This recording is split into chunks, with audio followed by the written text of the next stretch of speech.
Bring in show music, please.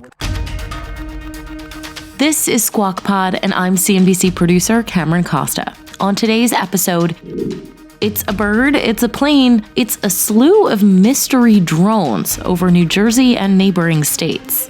It almost sounds like Orson Welles in War of the Worlds or something. I mean, it's frightening. New Jersey Representative Mikie Sherrill is urging action from the federal government. Get these radars on the ground. Get the predators in the air. Come up with a plan here. And I've not been hearing that. Get NORAD on this.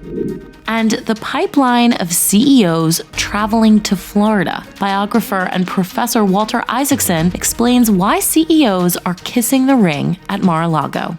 You're seeing that these companies, Tim Cook is down there showing them the new foldable phone. That's understandable, but it's clearly a lot of kowtowing going on. Plus, the rest of the news that got us squawking today, like an iFlip phone and privatizing the post office. Does that mean you can opt out from all the junk mail that gets sent to your house? It's Monday, December 16th, 2024, and Squawk Pod begins right now. Stand Becky by in 3, 2, 1. Cue it, please. Good morning, everybody, and welcome to Squawk Box right here on CNBC. We are live from the NASDAQ market site in Times Square. I'm Becky Quick along with Joe Kernan and Andrew Ross Sorkin, and we are coming to you from the NASDAQ right here in Times Square. This is our new temporary location. We're upstairs at the NASDAQ instead of on the ground floor. This is all as they're doing some renovations to our studio downstairs right now. We've been here before. We have. It's been a while. Different set. Different set. We're sitting on the... Same people. We're sitting on the same point of view from somebody else. Only more entrenched. You think upstairs?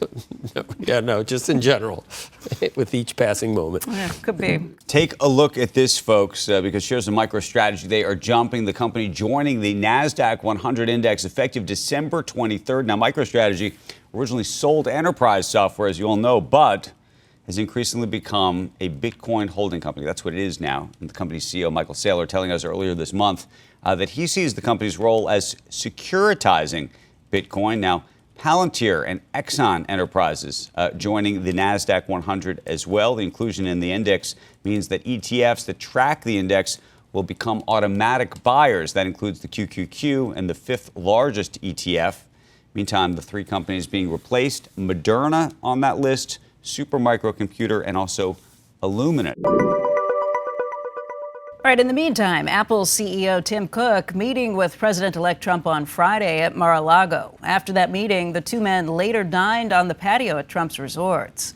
Cook's visit follows other high-profile meetings with Trump, including by Meta's Mark Zuckerberg and Alphabet's Sundar Pichai. Amazon's founder Jeff Bezos is scheduled to meet with Trump this week. Tim Cook, it's probably notable to point out, is somebody who had a pretty good working relationship with the president in his last term. He worked closely with President Trump. You may remember President Trump at the time going down to that factory, the workplace in Austin that they had, and meeting with Tim Cook there. He also apparently, according to the New York Times, had a good working relationship with both Ivanka Trump and Jared Kushner. Yep. Meantime, President-elect Trump has now expressed interest in privatizing the U.S. Postal Service. That's according to a report in the Washington Post, citing three people with knowledge of the matter. The report says that when Trump was told about the agency's annual losses, he said the government should not subsidize it. People who work at the Department of Government Efficiency, led by Elon Musk and Vivek Ramaswamy, have also had preliminary conversations about major changes to the Postal Service. There was a lot of Twitter action, even in the past week, over which trucks they should be using. They apparently put in a wild order to create custom postal trucks that look like nothing you've ever seen. And each truck costs, I don't know, it was like $100,000, $150,000 a truck, or maybe more. And so Elon Musk was saying, this is crazy, we should figure this out. Part of the Postal Service's problem is that they have to guarantee the liabilities, I shouldn't say liabilities, retirement funds for their employees, and the way they account for that has always been a huge, huge problem. But having said that, the Postal Service needs to figure out a way to make the way you read it, I think it was funny that he said, and when he was told that they were losing money, we know this. And I know you love the IRS and 80,000 new agents. I would like to hire new people for the post office, in the actual post office itself. Oh, I love the guy in my post office. Well, I love the guy. I just don't like the 30 people in front of me trying to talk to the guy when I go there. Oh, the long lines? Can I have half of them? You can just I have want more. Well, can I have 40,000? You take the other 40. 40's plenty for you. I'm in the revenue collection business. Okay, They're we'll in the see money whether losing business. You know. So was maybe actually some of the wondering- revenue they could collect could help them lose more money at the post office. The IRS piece I've never understood because it's the only. Okay. You would never in a It's not if gonna you- happen If you now, had a I know. business I know. and you It's wanted to just not collect gonna- revenue, you would never say the people who collect the money we're not going to. Have We're you going to heard get of rid someone of you. named Lois Lerner? You've heard Yeah, of her, I do. right? Okay. Yeah.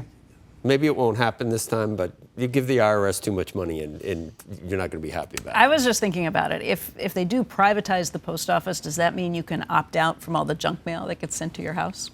Like you can with any, like you know how you Maybe there can wouldn't be opt as out much, I of don't- junk mail that comes through. That's the reason that they make the money they do, comes from a lot of the junk mail marketing that comes through. I don't know what to do. The post office is a loss leader. It is. It always has always been. has If been. the idea is that you're going to be able to serve all the rural areas in the same way that you do places where you have customers who ride on top of each other. I like the guy who comes. I brought candy into the post office on Saturday. I don't think we're privatizing the post office. Do you know your mailman?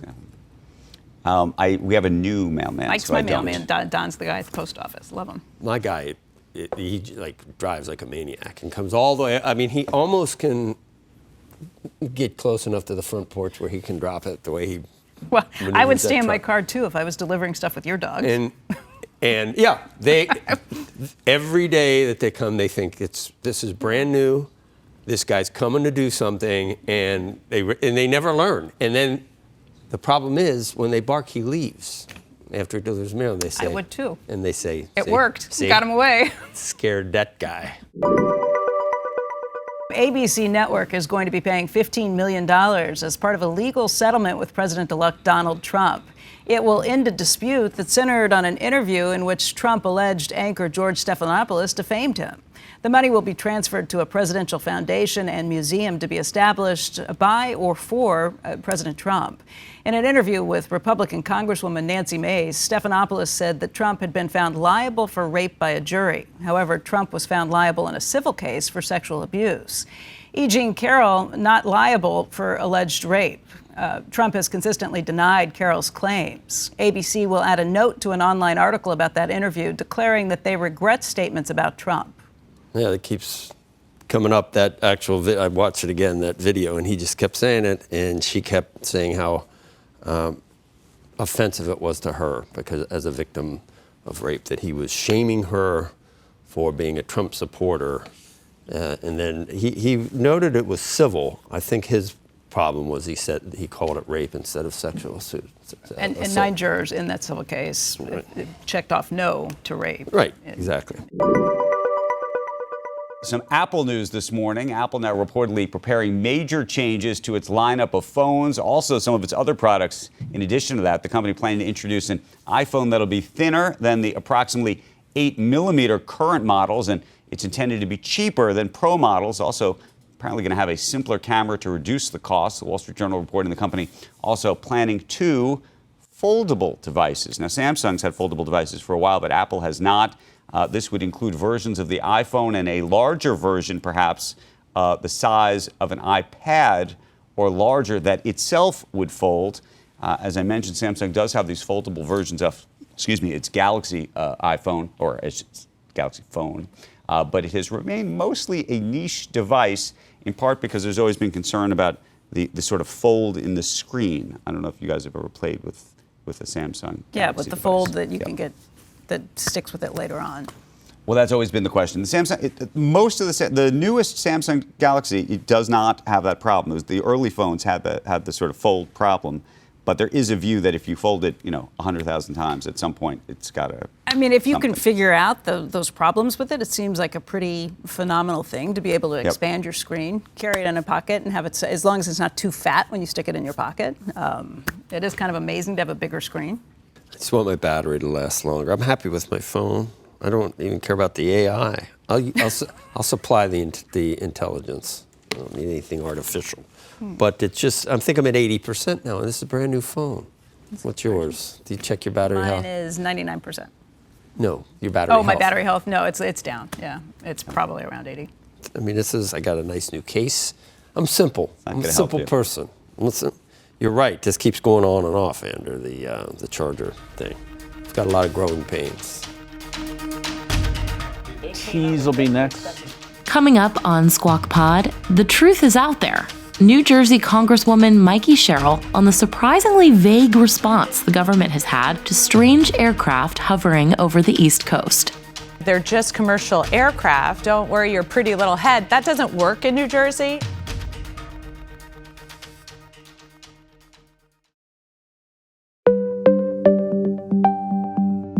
Welcome back to Squawk Pod. Here's Becky Quick. The New York City area has been captivated by drone sightings and speculation. The rash of sightings has prompted government officials to take action. Homeland Security Secretary Alejandro Mayorkas says that the federal government has deployed additional resources to try and assist New Jersey State Police to address the drone sightings. New York Governor Kathy Hochul announced that the federal government will deploy a drone detection system to aid in investigations. But it has become something that pops up everywhere. On my Ring sightings, on the neighbors function, constantly people saying that they are seeing drones out there. There's footage that has been posted all over social media. Again, with AI, you don't know what's real and what's not for some of these issues. Some of the things that have been said are that, look, you're seeing airplanes a lot of the time, that these are not drones. And you're hearing other people putting up drones to look at the drones. Right. And then you also have the FAA, which last year decided that it was okay to be flying drones at night. So you're going to see a lot more of these things. You have commercial applications like Amazon, where they're using drones to actually deliver things. All of this bringing up questions about what's happening, how safe we are. What we've heard so far from elected officials has not been exactly something that calms you down or makes you think too much about it. They say, we don't know who it is, but we're sure it's safe. We don't know what's happening here. We're going to be talking to Congresswoman Mikie Sherrill of New Jersey. She's going to be joining us a little later this morning for more on what she's hearing, what she knows, and what we can say about it all. Okay. Joining us right now is New Jersey Congresswoman Mikie Sherrill. She's a candidate for governor at this point. She's reached out to the U.S. Secretary of Defense asking for more communication with the public, and this morning is out with a drone plan of action. And Congresswoman, thank you for being here today. Thanks so much for having me. All right, let's run through this. What do you think's really happening here? So I think we have drone sightings over New Jersey. We've certainly had some airports shut down in New York. We even saw Wright-Patt Air Force Base in Ohio shut down because of drones. So quite frankly, I think why we're here and why I'm so frustrated is that talking point of they're just commercial aircraft. Don't worry your pretty little head. That doesn't work in New Jersey, as I don't think anyone would anticipate it would. And so that's why, after a month of really anticipating a much better response from the government, I've put out this morning, look, we have to stop this. We need somebody in charge. I would suggest NORAD, who's largely responsible for the airspace over the United States and Canada. Have them deconflict, have them be in charge of the unified response here. Better communications, get some military Reaper drones in there to track these unidentified drones, as well as ground-based radars, which are different from what we use for commercial aviation. I mean, the answers that we've gotten to this point have been kind of ridiculous. Several government elected officials have said things like, well, we don't know what they are, but we know they're safe. It's one or the other. Either you know what they are or you know that they're safe. Well, this is what sort of boggles the mind, right? Don't worry, they're not a threat. We don't know what they are. Right. It just impossible. Both can't be true. Right. Right? So this is why we need to get some answers, and we need better coordination, and we need a better response. We're using these like Clinton-era policies for this modern problem, and it's not working.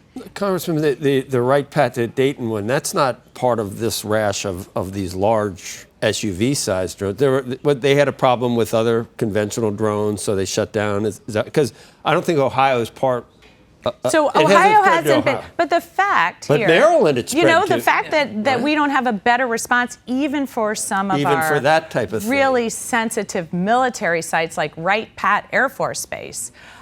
We need a better policy here going forward. Can I tell you the conspiracy theory? And I know you've heard it. There's a lot of them. There are, but one of a foreign vessel, whether it's a submarine or something else, got through the normal I don't know, we didn't notice.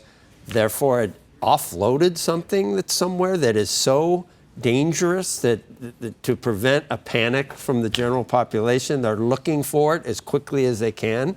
CIA, whoever controls, and I guess there are some facilities around New Jersey that do that sort of thing, and it conjures up the notion of a dirty bomb or something that they would not want to tell the general public. It almost sounds like, Orson Welles in War of the Worlds or something. I mean, it's frightening, and as long as they don't give us more, these are the kind of things that spin out, proliferate on social media.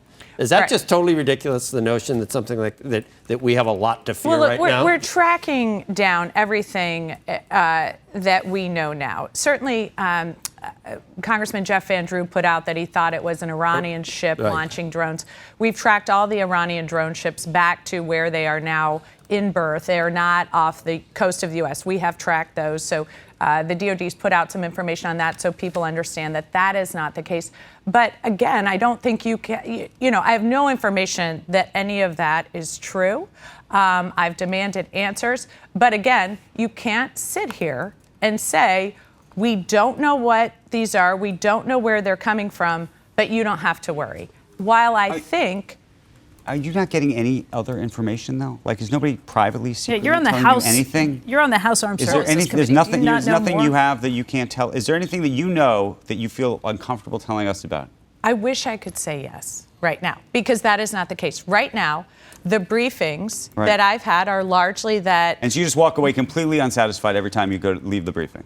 So, the same way we are unsatisfied. It's lovely to see you, but the whole thing's unsatisfying? Well, that's exactly why I put out the plan this morning, thinking that, of course, we're going to have these briefs. And, of course, then the next steps are get these radars on the ground, get the predators in the air, come up with a plan here. And I've not been hearing that. So that's why at this point I'm saying, look, get NORAD on this. Here's a bigger question. The FAA a year ago decided to say it's okay for people to have their drones up at night or commercial uses of drones at night. Is that appropriate? And is a broader commercial strategy for drones appropriate at all? Should Amazon be delivering packages via drones, or does that create more of a headache and a nightmare and a security issue than it's worth? So I was really, like so many Americans, quite upset with the response to the Chinese balloons, if you recall, right? Yeah. Which is why I put forth the Blips Act. What that requires is that everything over airspace emits. Right? Emits a signal. So we know exactly what is in our airspace. That is what we need here. Are we going to be moving towards Amazon delivering packages? I think that could be very likely.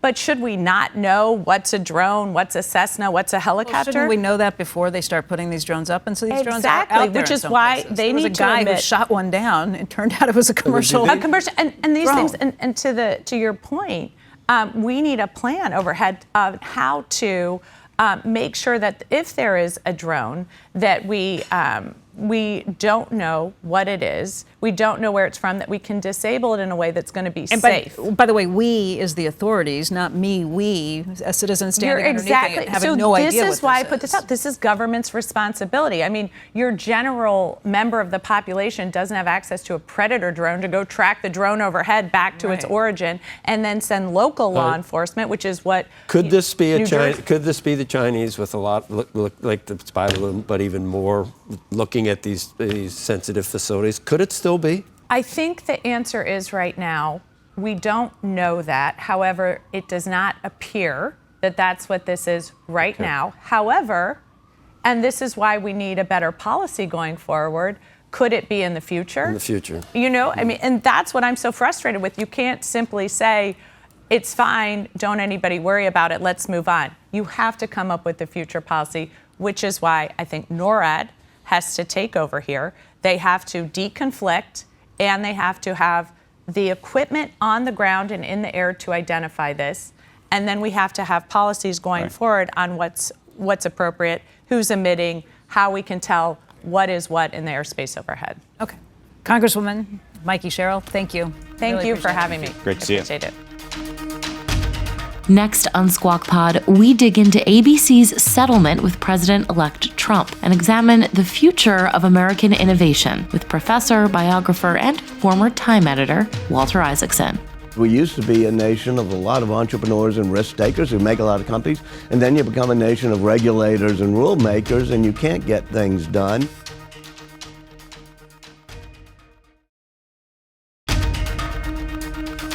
Welcome back to Squawk Pod with Joe Kernan, Becky Quick, and Andrew Ross Sorkin. Stand Andrew by. Up and Andrew. Q. Our next guest is going to weigh in on the latest with Elon Musk and DOGE. I want to welcome Elon Musk biographer Walter Isaacson. He's an advisory partner with Perella Weinberg, a Tulane University professor, a CNBC contributor, and a legend. All of the above. It's nice to see you, sir. And a friend of the show. And a friend of the show, of course. Young legend.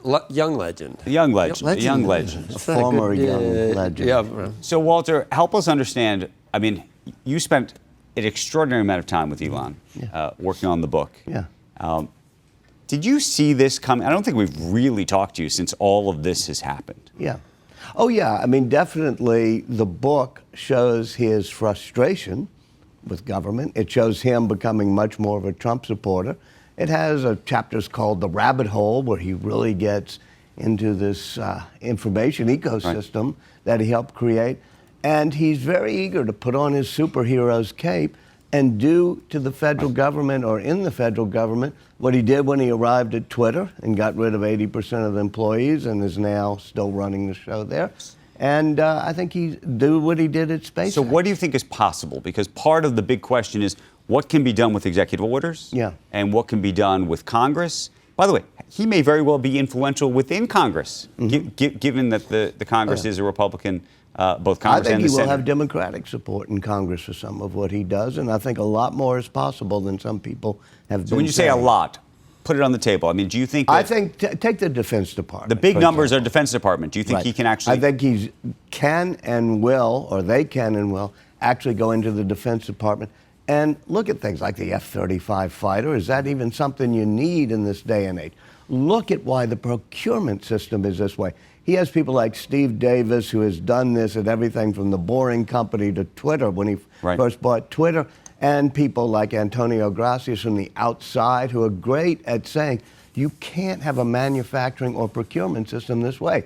And I think he will gut some of that. And so, but part of the issue is whether he's going to be able to successfully tell congresspeople in certain districts that have relied on certain industries, you know what, we're just not doing that anymore, right? It's not just identifying the problem. It's going to be then sort of persuading people who might be unpersuadable. Although, is it much more easy to persuade when you can put it on X and post it and have people saying this is wasteful spending? Oh, I think he has a lot of arrows in his quiver in order to fight off people who are going to resist him. And the biggest one is I think Trump will support him in all of these things. And it'll be very hard to say, no, let's protect the spending and, trying to protect in Alabama where they may be doing some type of Boeing system that's just not working and protect it. But we'll see. I mean, the biggest difference, and this is what you put your finger on, is when he went into Twitter and he did all this, he owned Twitter. Right. He does not own the federal government. But if you had to ask me to bet, he'll have a But you lot think more defense? impact. Do you think he's able to conquer healthcare? Healthcare, the policies of it are really difficult. But yes, I think he would, if he could, and this is what I don't think he's going to see, just disrupt this whole process of a mix of insurance and employee insurance and mandates or whatever. But I think that will be a place where slashing the regulations will come into play. Can I just ask, if he's getting into the weeds, we all know that Boeing has some serious problems, and That's for sure. they have not been able to deliver time after time. The answer's always been there's no alternative. So we're sticking with these things. We're going to do the best we can within this ecosystem. Is his point going to be they're not doing it right? Oh, and by the way, I can do it better. So that the competitor, so that there's no longer like the same kind of stranglehold. Do you see him ever getting into manufacturing airplanes? No, I don't think so. But this is a interesting area because a lot of what he would do, let's say, get rid of the SLS space system, which is just a nightmare. This is the sort of government usual procurement process that leads you to Boeing and other things. That obviously benefits SpaceX, and get rid of some of the highway transportation safety regulations and reporting. That benefits autonomous vehicles. So clearly he'll benefit from some of this, but I don't know that that's the main go ahead. But that is part of the problem, that there is not an alternative. We need Boeing. It's an American manufacturer that's an amazing manufacturer, but when the only competitor is Airbus, and You're Airbus talking is about completely supported. for airlines, not space travel. Yeah, not just. Yeah, I mean, but you have to remember Donald Trump, even with Air Force One, took on Boeing at some point. But yes, I think one problem we have in America that's writ large is we used to be a nation of a lot of entrepreneurs and risk takers who make a lot of companies, and then you become a nation of regulators and rule makers, and you can't get things done. And I think you see that in many industries. Yeah. A different question for you, Walter, which is we've now seen a whole number of CEOs go down to Mar-a-Lago to have dinner with the president.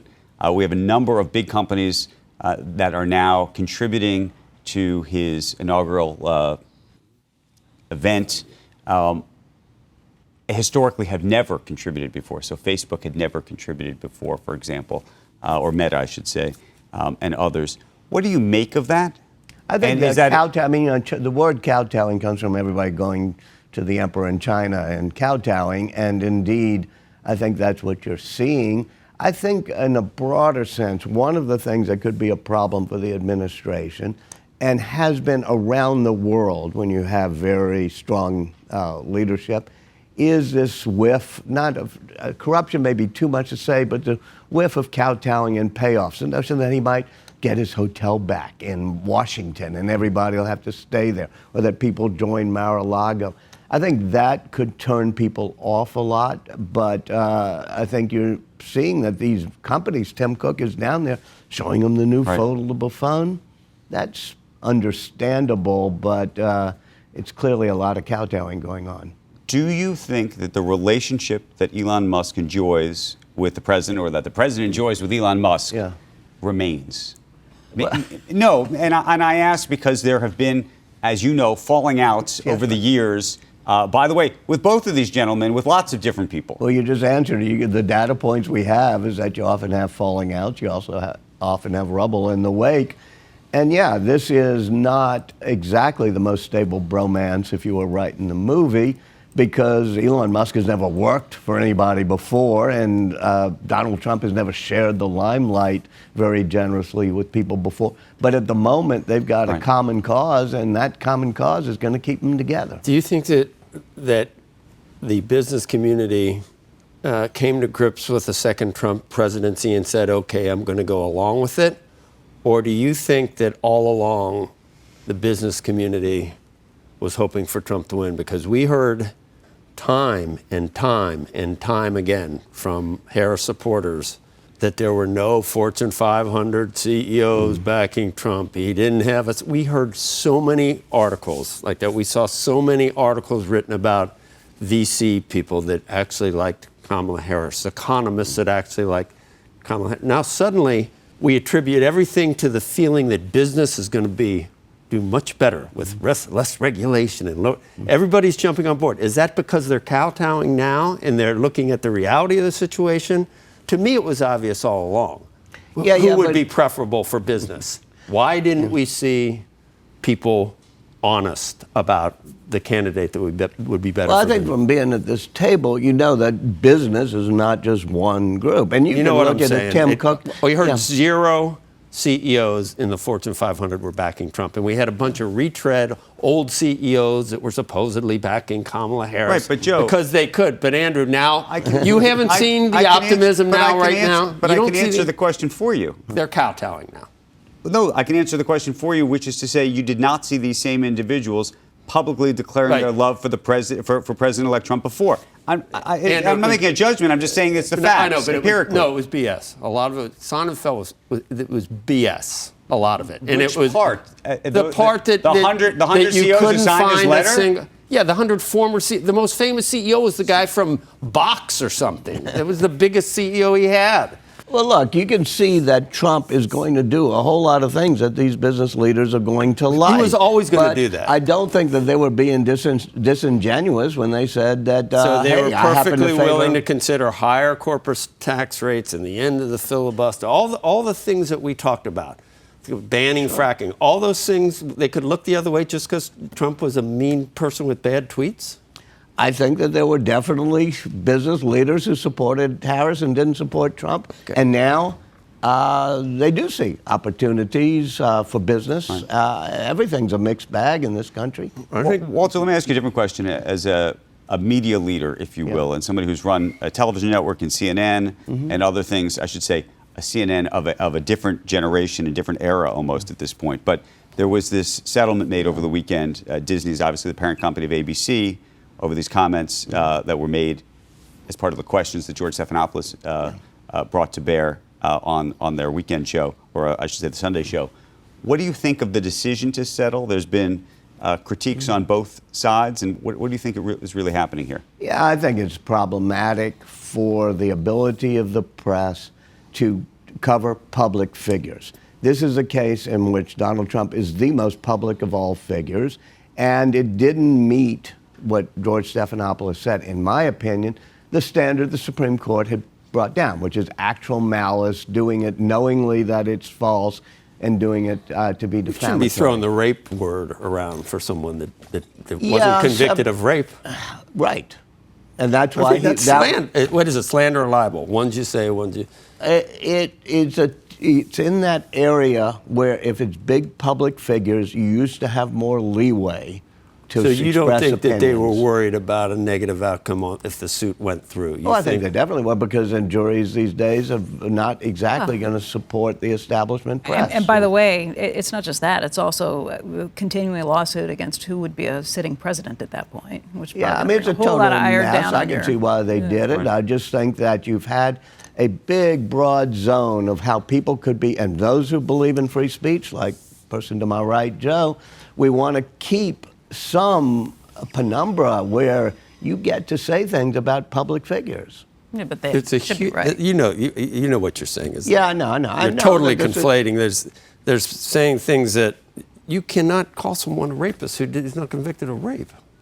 Yes. No matter how much you want him to be one. I don't. That's.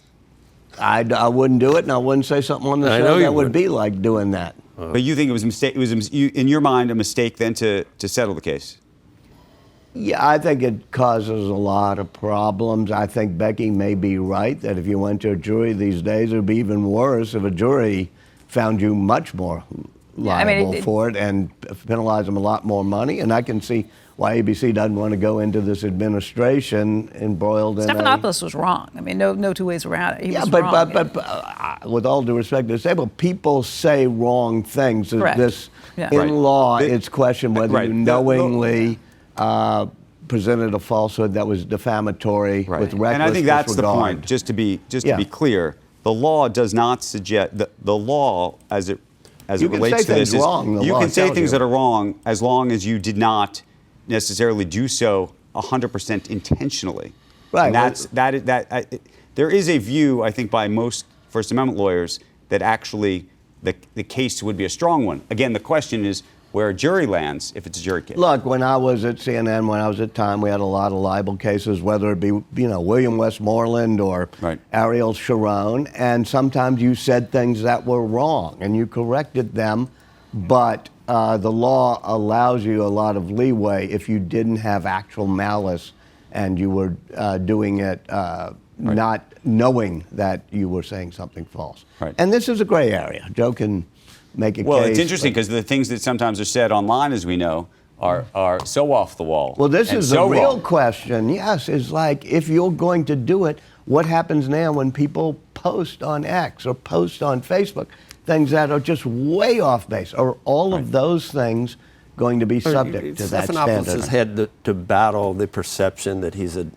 operative for years and years and years. I mean, he was going to do a debate after he had to cop to contributing to one of the campaigns and not do the... So it's not like it was just an accident for Stephanopoulos to at least in my opinion.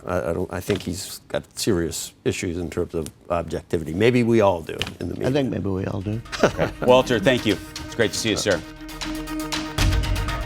That's the podcast for today, this Monday. Thank you for starting your week with us. Squawk Box is hosted by Joe Kernan, Becky Quick, and Andrew Ross Sorkin weekday mornings on CNBC starting at 6 a.m. Eastern. To get the best of our TV show right into your ears, follow Squawk Pod wherever you get your podcasts. We'll meet you right back here tomorrow.